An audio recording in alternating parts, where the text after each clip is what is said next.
Ladies and gentlemen, welcome to the #1 professional wrestling radio show in Las Vegas. This is the Mark Hoke Show. The Mark Hoke Show. Going bell to bell with the best in professional wrestling news, entertainment, and lots of Sin City surprises from inside the squared circle. Now, let's get to all the exciting pro wrestling action and bring on the host. Here is Mark Hoke. And we are back for hour number 2 of the Mark Hoke Show here on KDAWN 101.5 FM, the talk of Las Vegas. Of course, also streaming on that Odyssey app. And as I was trying to say a while ago, hey, download that app. It's got all the great shows on KDAWN and a ton from around the world, so make sure you check that out. Of course, we're also streaming live on YouTube and Facebook, so get on there as well and subscribe. We certainly appreciate that. Like whatever. It's awesome. And everything, yeah. Mark. I'm Mark Hoke and the David Difference by my side in here as well. David, how you doing today on this New Year's Eve? Oh, what a difference a Dave makes, man. Let's kick this energy through the roof, man. Shout out to Danny Limelight. It was good having him on here. Danny is, and I'm really excited to see what is coming for him in 2024. I mean, he is a guy that I hope that he ends up back in AEW or in WWE this year. Really deserves it. I mean, just an incredible performer, and he's one of the best mic guys in the business, period, end of story. So, I really do wish him all the best, and, of course, the acting, too, may pull him away. I mean, he's been getting a lot of opportunities and doing very well. So he's an alien, man. He's different. So I think whatever he does, he'll accomplish and do great things. He's the inspiration to me and the many people out there, Mark, and, next time we'll write out a better intro. And outro. Intro and outro. That was bad, man. I just got to know when the clock. Well, got to know that he's clock. a guest. He ain't supposed to know it. No, not him. Well, yeah, shoot him out. Like, who was it when they, was it Sinatra? They tried to play off from his award. Oh, I can't stop the clock, man. Can't stop the clock. By the way, I know we already said hi to Scoop in there. I want to say hi to Jesse Hyde in there. And just real quick, had a question about, said Sasha Banks, of course, performing under Mercedes Moné now. Mm-hmm. WWE about to set a crazy start to 2024. And by the way, where's Sasha Banks? Is she still trolling? AEW already said no, and apparently WWE is not happy with the negotiations there either. So AEW said it's a no-go? Yep. Uh-oh. And WWE, apparently she threw a number out that they didn't like either. Yeah. Well, I mean, I think they're being more – all companies now should be, after learning from that Punk thing, be strategic. They're not going to let out info. Yeah, but it's going to pop up. Royal Rumble's coming. They got a women's Rumble? Yes. Oh, well, there you have it. Yeah. She's trying to get Charlotte money. I don't know if she's going to get that, but we'll see. But looking forward to having Rick Ucchino coming on the show, of course, from all over the place in wrestling. That guy is everywhere. So we're going to get to talk to him about what happened last night and getting ready for looking back on 2023 and going forward in 2024. And what a year 2023 was, Dave. I mean, some really high highs and some yeah. In the world of wrestling? Yeah. Or personally? Well, what happened on this side of the mic doesn't matter. What happened out there is what's important. But, I look at the business, I think, has never been better. We had some unbelievable moments. Of course, WrestleMania 39 was unbelievable. We had All In at Wembley Stadium this year, AEW putting on, the biggest wrestling show of all time.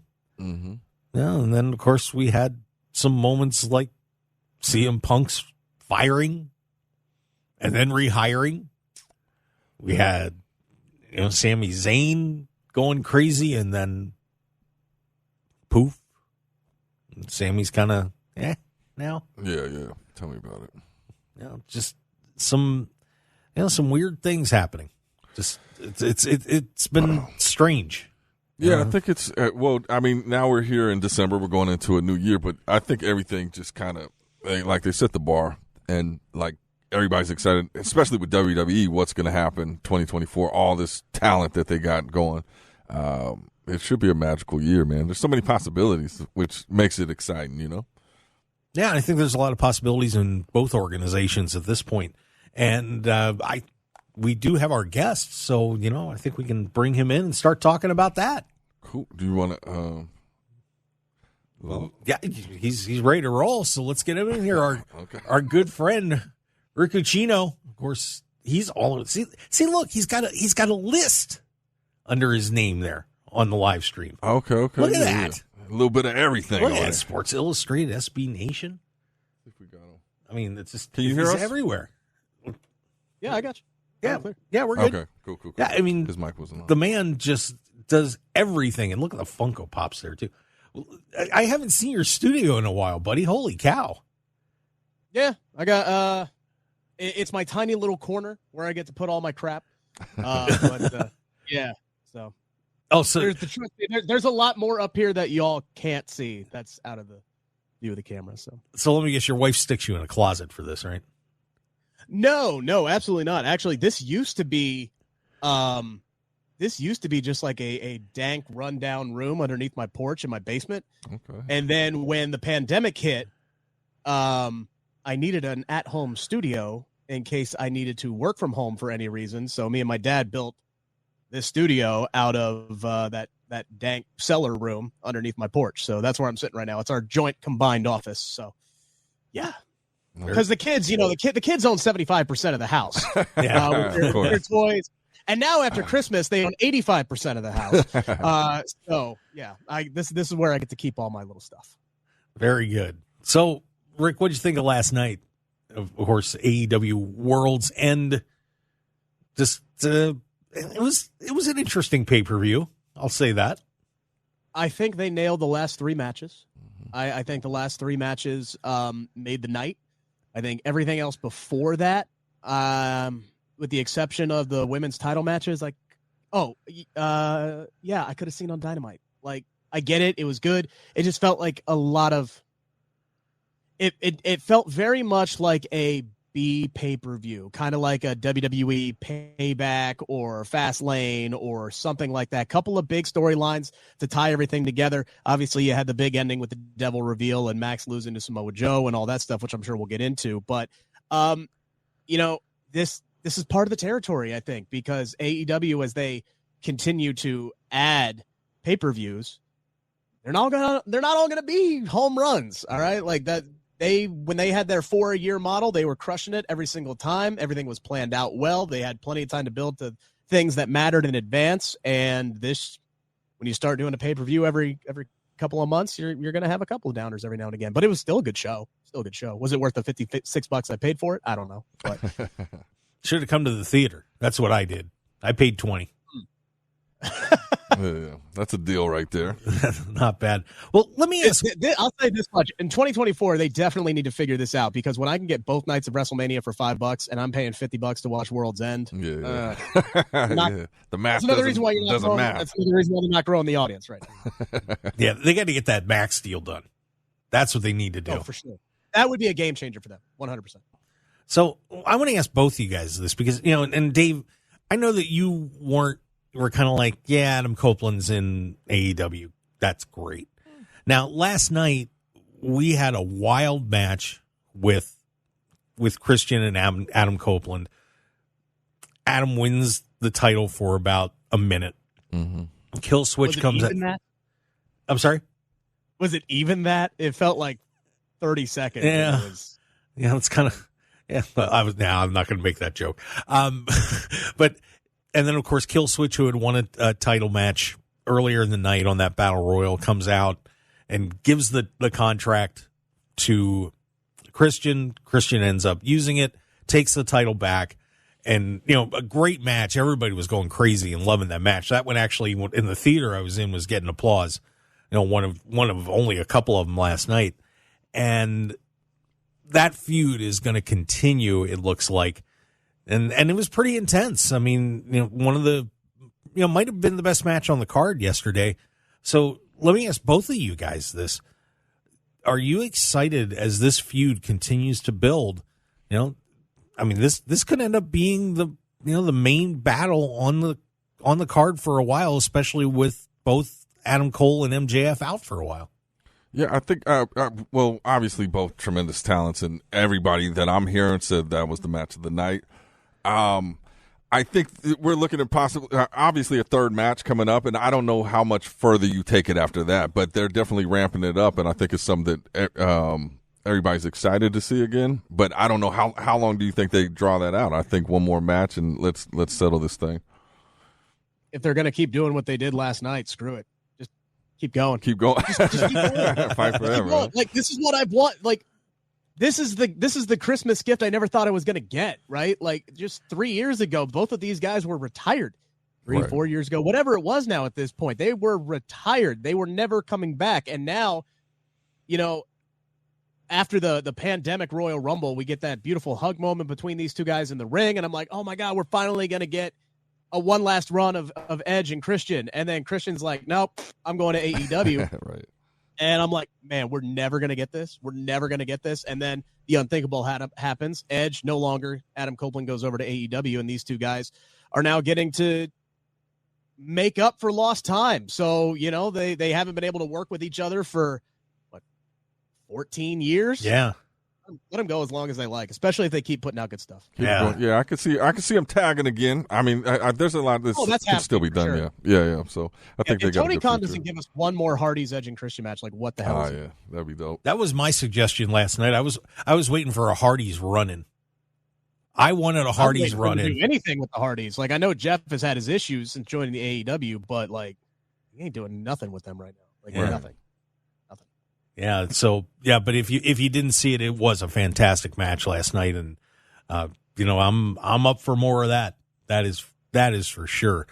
Of course, Eddie Kingston wins the Continental Classic last night. I'm still confused on if this is a tournament championship belt or if this is a new title in AEW. God forbid. I do not want that. But still a great win for Eddie Kingston in front of the hometown crowd, Rick, and where does this put Eddie now? I'm curious to see how far this will go for Eddie Kingston and where it takes him in his career. I don't know. Like, do we see Eddie becoming AEW World Champion one day? Like, do we see that coming to fruition? I feel like this whole run over the last several months was to give Eddie his flowers. Like, this is, I don't want to say that he's peaked, but it kind of feels like this is as far as he can go. But he could prove me wrong. He's proved many people wrong over the course of his career. I love him to death. I think he's authentic. You believe every word that he says on the microphone. He shows you don't have to look like, Chris Masters to be an ass kicker in the wrestling ring. So it's like, I enjoy Eddie Kingston a lot. Him beating Jon Moxley last night to win the Continental Classic, which I do believe is another championship for AEW. Plus, on top of that, he's still the Ring of Honor World Champion, and he's the New Japan Strong Open Champion. I don't know how that's going to work, but he's a perfect ambassador to move between New Japan and Ring of Honor and AEW and defend those championships. Like, this is his time. This is his flower moment, his parade. This is what he's going to get to do for the next several weeks and months. And I don't know if it gets any higher for him, but I'm rooting for him. That's for sure. Dave, what'd you think? I'm a huge fan of Eddie Kingston, so hats off to him. Yeah, again, it's like, where does it go from here? Is it the swan song? I don't know, but I think it's still got legs as to where he can go. Like, he's definitely one of my favorites, and his mouthpiece is incredible. So, and like you said, you buy everything he says is like, you're buying it, you're feeling it. You understand his passion. So, yeah, hats off to him. Now, we had the reveal of the Devil last night. And I think most of us thought it was going to be Adam Cole. Got a fun group around him, and I'm going to ask you both you guys this question. And Rick, I think I fired this at you on Twitter a little bit, but I want to take the whole thing a little deeper because this storyline is going to really resonate more than I think people realize at this moment. Because when you look at, I think everybody's been hurt by somebody in their life, right? Where someone that you care about's betrayed you or, broken your heart. And, well, it's true, all right? Continue. And when you think about where this is going to end up going, when you're going to start seeing these videos come out of, man, I'm Adam Cole, and you know what? Look what I did to this guy. I turned him in for being this cold-hearted killer, and I got him doing kangaroo kicks and doing all this crazy stuff, and I made him into somebody who's not, and then I ripped his heart out, and I tore him to shreds. But then there's going to be another side to it. And you know why I did it? Because he's an evil son of a gun. Look at all this stuff he did to everybody. He's the villain. I'm not the villain. He's the villain. You're going to have two sides to this story. And it's going to be interesting to see, because traditionally this would be, MJF's the good guy. But that Adam Cole is going to present this as, I'm the good guy. This is everybody's the hero of their own story. Right. And that's why this story is so compelling and it's been so successful, is because it's not cut and dry. It's very, very nuanced. There's a lot of layers to this. And yeah, everything you said is correct. I fully expect Adam Cole to come out there, cut a promo about everything, dirty, nasty thing that MJF has ever done. And here's the thing, though. MJF has never denied the fact that he is a dirty scoundrel, sleaze bag, whatever you want to call it. He has fully admitted, openly and honestly, about not only, though, what he has done, but why he has done it. And during this babyface run, he's really opened up and given us several, Heath Ledger Joker style backstories to why he is the way that he is, right. Being picked on as a kid and not having very many friends. And, people start to relate to him. They're like, okay, we get it. This guy's always been an a-hole out in public, but we kind of understand it. And now he's our a-hole, right?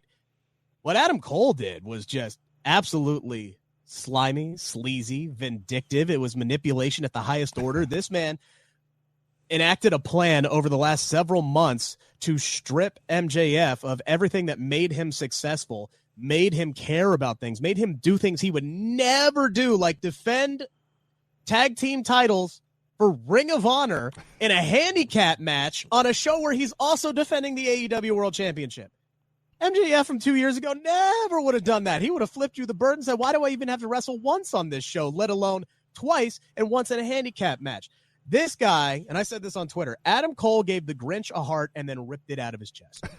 That's exactly what he did. He turned MJF into a vulnerable little puppy, and then he kicked him. That is exactly what he did, and that is why people are going to cheer for MJF. MJF has always said who he is. Adam Cole has been an a-hole behind in the shadows, and I think that's why you're going to have people that are going to still cheer MJF moving forward. Yeah, no, I definitely agree with that. And watching, I wasn't a huge fan of the buddy, lovey-dovey stuff and the kangaroo kicks and all that. But if you watch it as the whole story, it's a beautiful story that's been told, and now you got so many avenues that they could take after this. But, in the midst of it, I think I was just watching it from a hardcore fan. It's like, I don't like this style. But if you look at the story that's been told, I think it's magical. And I'm definitely looking forward to seeing where these two take it, man. Yeah, that's part of why. It was fun, but as I was seeing it in the background and realizing that, because Dave, that I was saying this from the beginning, that Adam Cole is going to tear him to shreds, and what's the best way to tear somebody to shreds? You get inside their heart, right? You get in there and you get into the deepest part of their psyche and make them feel like, man, I got a friend, I got somebody that cares about me. And then you just, right. Kind of like me and you. I don't know.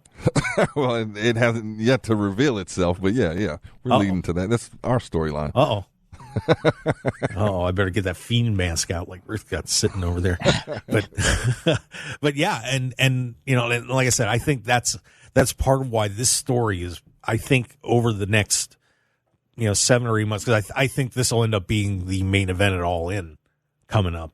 Why I think the storyline is going to resonate so much with people as it goes along, because it's going to be very identifiable, and it's going to carry for a long time. I really believe it. So we've got that with AEW, and then we've got what's going to be going on with WWE as we get through the Rumble and the final conclusion with Roman Reigns. This is going to be a lot of fun in the next few months, and that's part of what we're going to talk about coming up here more with my good friend Rick Ucchino as we roll on here on the Mark Hoke Show. So let's get a little break in, and we're going to talk about some stuff that happened in 2023 and what's coming up in 2024 here on the Mark Hoke Show with Ucchino and David Difference and myself, Mark Hoke, here on KDAWN 101.5 FM, the Talk of Las Vegas. So stick around, everybody. We will be right back.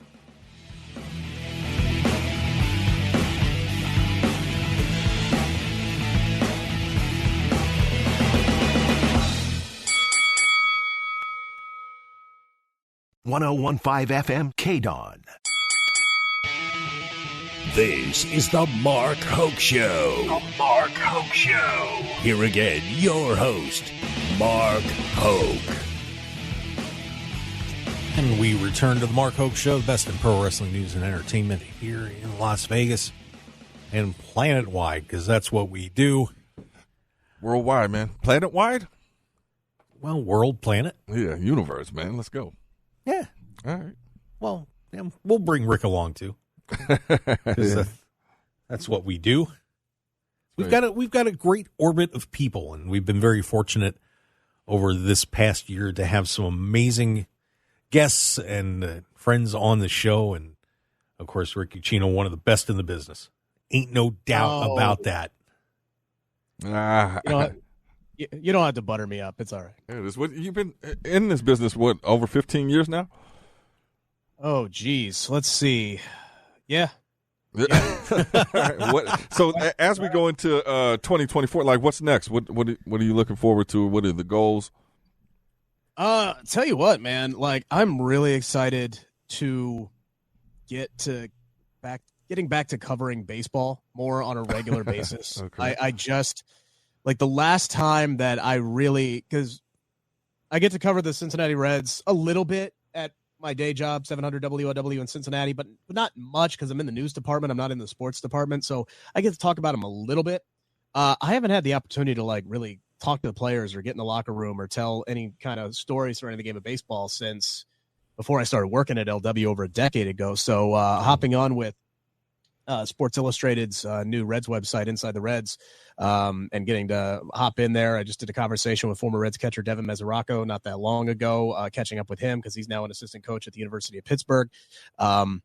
Just getting to do that and getting back in the locker room again, because totally different animal covering pro wrestling and then covering a quote unquote real sport. Not that I'm diminishing pro wrestling in any way, shape, or form, but it's fun. I'm looking forward to getting to do that some more, as well as going to my 4th consecutive WrestleMania, and I'll be at the Royal Rumble in Tampa, and I think I'm going to Revolution because I want to catch Sting's last match in Greensboro. But we'll see. I'm just trucking along, man. That's what I'm looking forward to doing. There you go, making moves, man. I like it. I think we're going to WrestleMania this year, ain't we, Mark?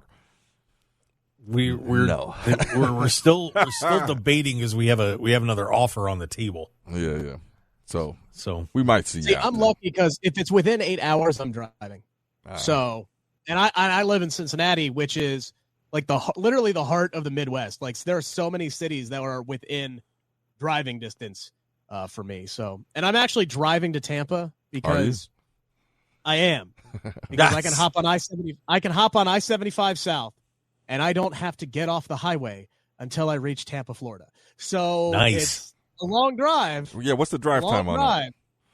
But it's an easy drive. So how long is that drive? 13. 13. Oh, yeah. Me and Mark drove to L.A. and we were ready to kill each other. I can imagine 13 hours. What's the Vegas to L.A. drive? Is that like 4 hours? It was or like 3.5, 4 hours. Yeah, 3.5, 4 hours. And it was not good, man. So I don't think we could do much more than that. Yeah, it's not Here's bad. the best thing about those drives, though. Here's the best thing, because I have two kids, both under the age of 5 and 3, right? I'm going to get in the car. I'm going to turn off the radio, and I'm going to listen to the sound of my tires on the road for 13 straight hours, and it is going to be bliss. Yeah. It is going to be bliss. Yeah.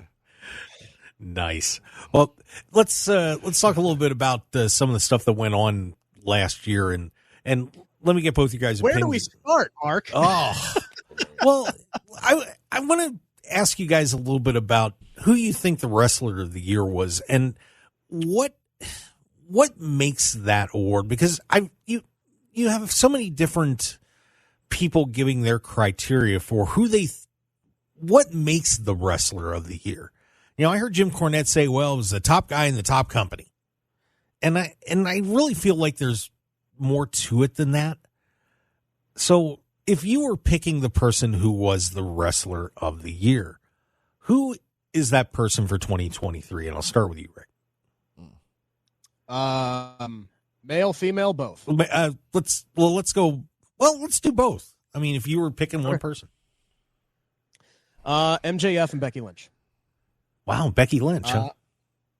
Yes. Overall body of work, I think Becky has just had the better year of anybody else. And I would think her next closest competition is Rhea Ripley. Now, that is not a knock on Rhea's year. I think Rhea has had a spectacular year. And I think she is on the verge of being the biggest star in the entire company. So I'm fully expecting, if we're on this show a year from now, it's going to be a landslide victory for Rhea Ripley. But I just look at the overall body of work for Becky when you look at marquee opponents, marquee matches, the abbreviated run that she had with the NXT Women's Championship, where, yeah, it was 8 weeks long, but every single match that she had helped there was a purpose. It was to help elevate somebody. And she went out there and she had great match after great match after great match. Where Rhea has faltered is the fact that she hasn't had the Batman to her Joker. She has not had a big rival or a big feud this entire year. She has been used more to elevate Judgment Day on the men's side of things than she has as the world heavyweight champion for the women's division. And that's not any fault of her own. That is completely the fault of the creative booking of the rest of the women's locker room on Monday Night Raw for the past year, until Triple H recently took over and realized, oh, we got some work to do. Let me start building up some of these other women on the roster because they're really, really talented. So through no fault of her own, Rhea has suffered from the fact that she hasn't had that one person to really kind of have that memorable feud, where Becky, it wasn't perfect. It had its ups and downs, but that feud with Trish, culminating with one of the greatest cage matches I have ever seen, men or women involved, for me, gives her the nod. And I think MJF, the guy's just carried AEW this year. I mean, he has carried AEW this year. He has been the focal point, the guy, multiple segments, multiple stories. The promos always hit. His title defenses have been great. You know, the culmination of the story with him and Adam Cole last night, the guy fighting through injury after injury towards the end of the year. For me, again, just an overall body of work thing. You could sit here and say, oh, well, the top guy for the top company, Roman's the man.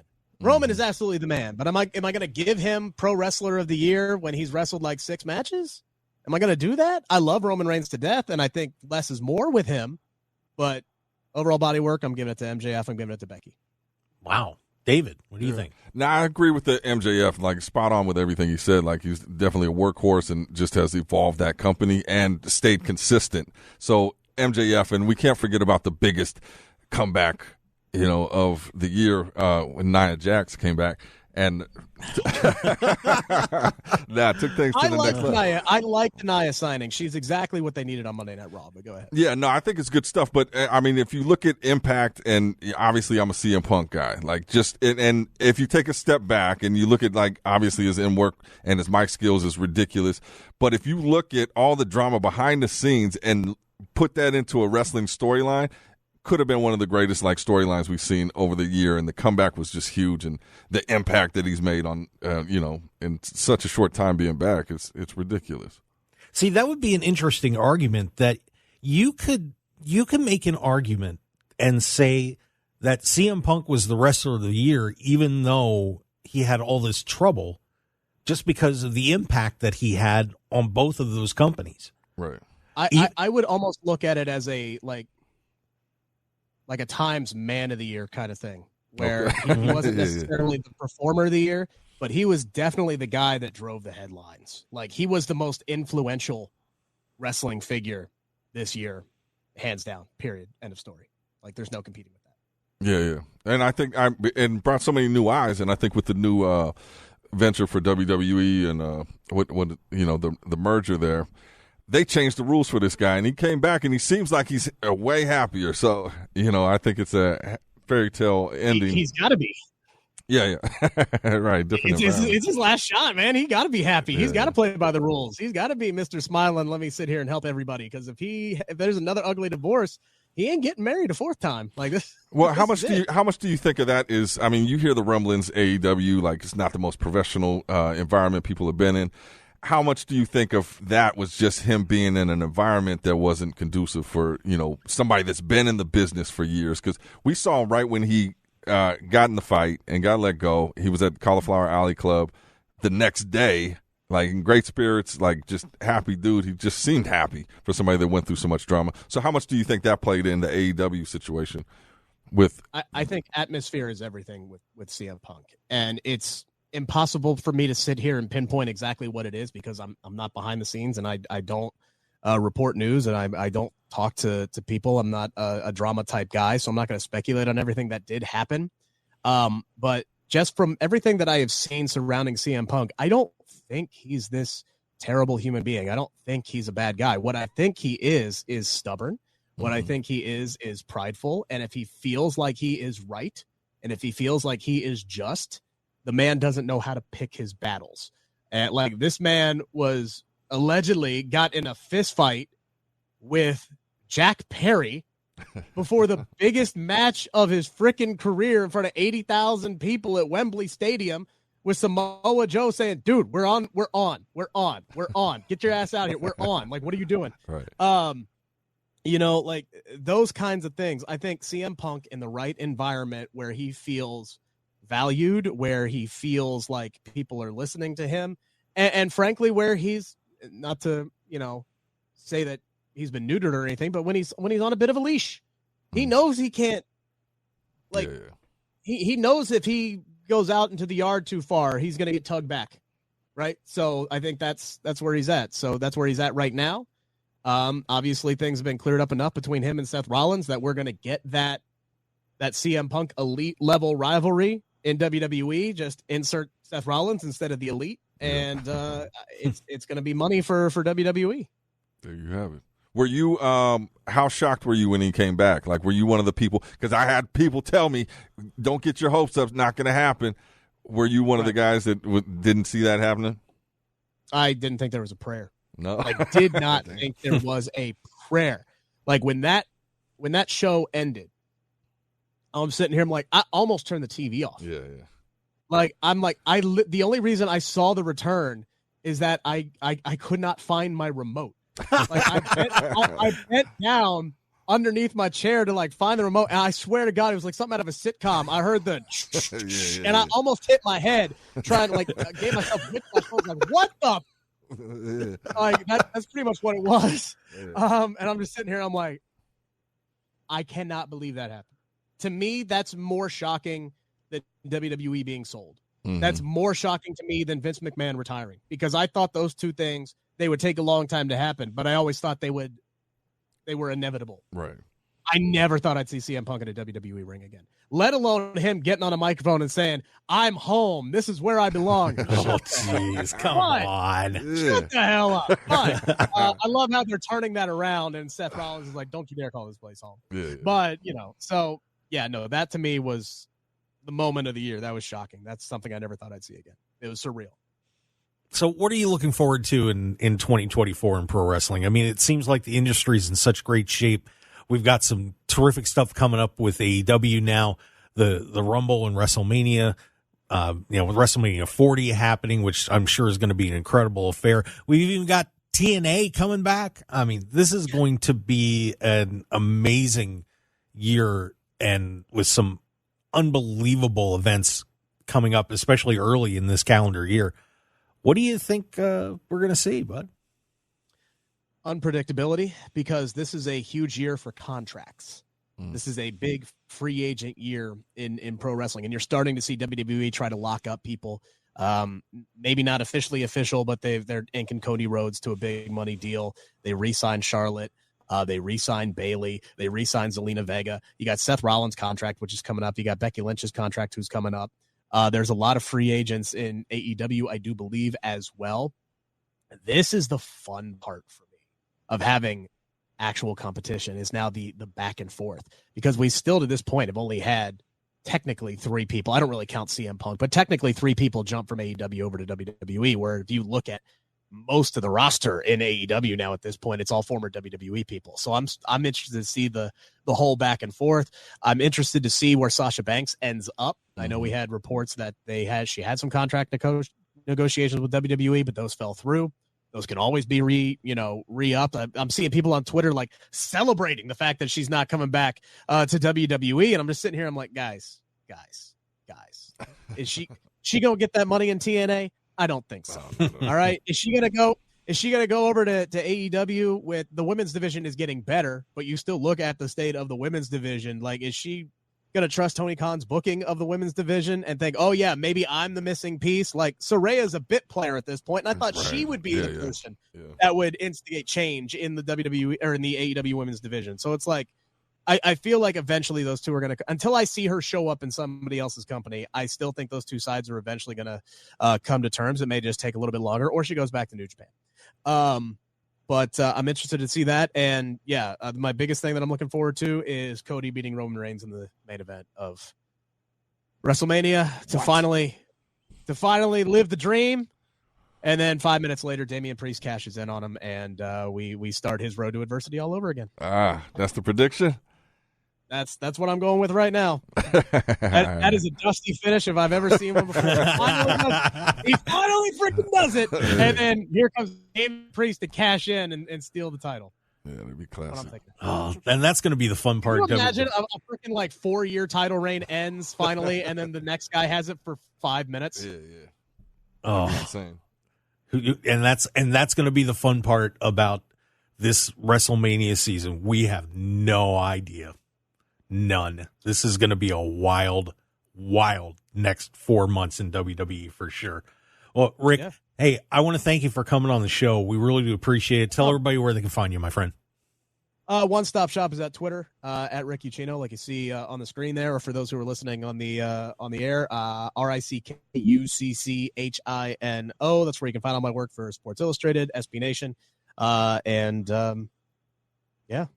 where I'm at. I'm also on Instagram, but I don't use that as much. Same handle. Okay. All right. Well, Rick, thank you for coming on the show, and Happy New Year, man. Yeah, same to you guys. Appreciate it. And thank you for everything. We do appreciate it. And if we do get out to WrestleMania, I'll look forward to seeing you again. And hopefully we'll bump into each other again down the road, my friend. I'm sure we will. Take care, guys. I appreciate it. All right, be safe, man. You got it.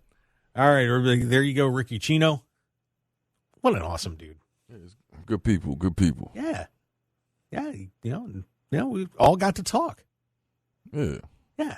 Look at us go. Yeah. See? We're mature. What do you mean, see? Don't get me started, Mark. This is the last episode before I can go back to my heel status. Oh, brother. So get used to it, Mark. Holidays are over, man. We're having fun. Yeah. Yeah, we are. All right. Well, we got to get our last break in on episode 150 of the Mark Hoke Show here on KDAWN, the best in pro wrestling news and entertainment. So we're going to take our final break. We've got a couple stories to cover, including, Chris Jericho might be in a little bit of trouble. Yeah. So we got to make sure we mention that and all sorts of other little fun stuff. So stick around, everybody. We've got a lot more to talk about before we wrap up the show, and want to wish everybody a Happy New Year coming up tonight, too. So stick around on the Mark Hoke Show here on Happy KDAWN. New Year coming up tonight. Yeah.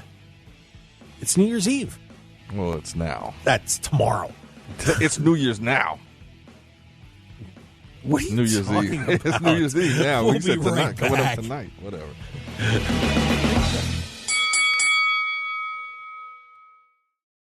1015 FM KDAWN.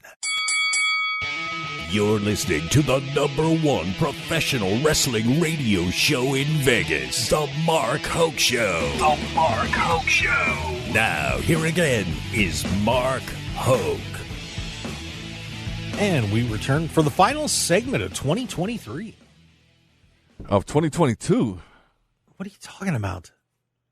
Mark, you're irritable today. said For it being New Year's, there's so many new things on the horizon, man. You're very irritable today.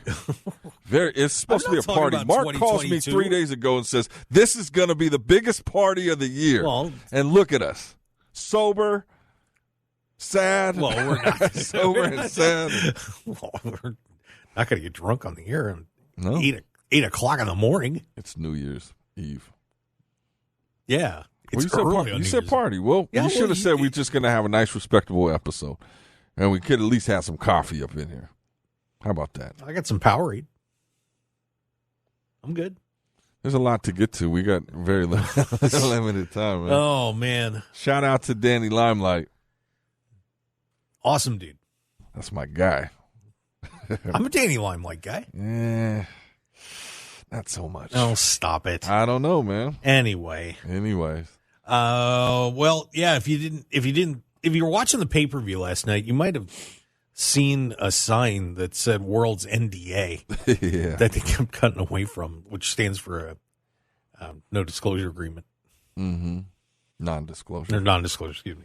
Yeah. Well, that is from an accusation that Nick Hausman, the podcaster, made, that saying that, Chris Jericho apparently had a situation where he invited wrestler Kylie Ray up to his hotel rooms. Apparently some people said, go up and see Chris. There's going to be some people up there. Chris wanted to see you. And Chris was alone, and Kylie got in there. And Chris apparently is accused of hitting on her. Okay. And she left. Nothing happened. Of course, the story's being denied.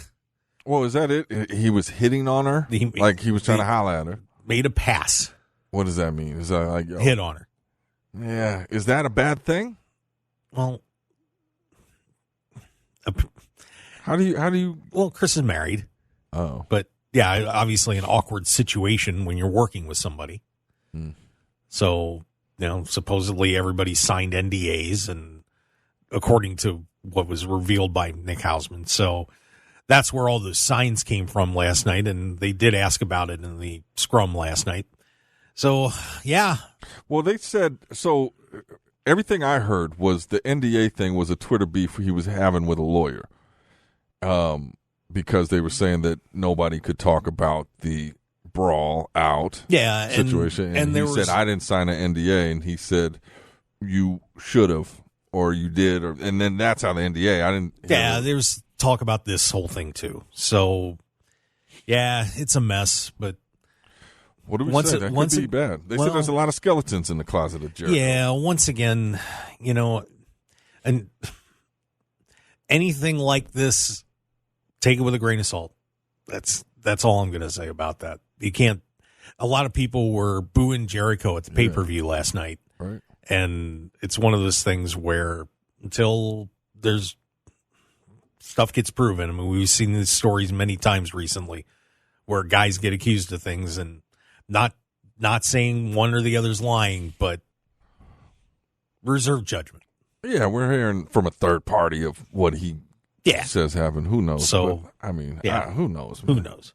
I don't care. As long as it ain't me. That's all I care about.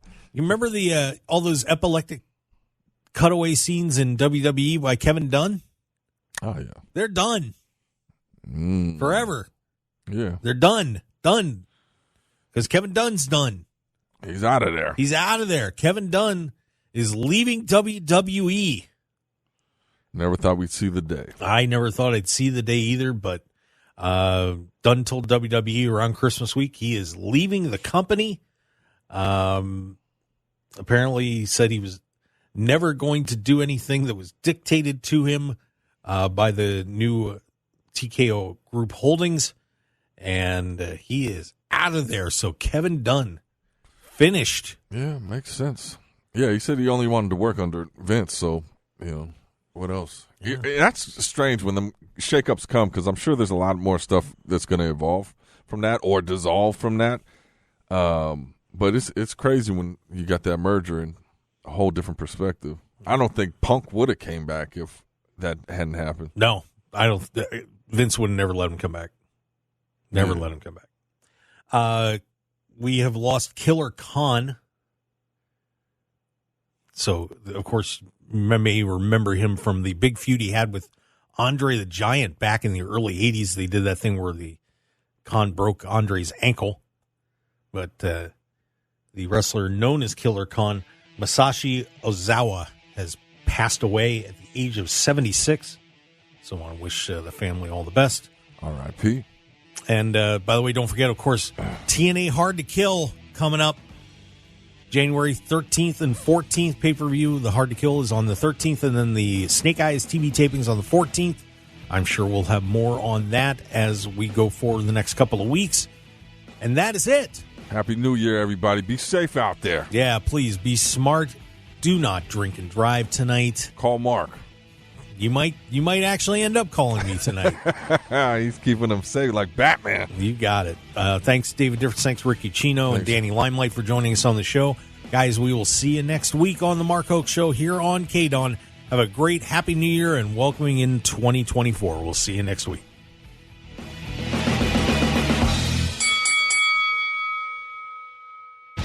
Want more of The Mark Hoke Show? Follow us on Twitter at Mark Hoke Show, like us on Facebook at The Mark Hoke Show, and visit markhokeshow.com to keep up with everything happening with the show. And remember to check out all of our archive shows on YouTube at The Mark Hoke Show and download our podcasts at markhokeshow.podbean.com and all your favorite podcast outlets. So join The Mark Hoke Show family today, and thanks for listening.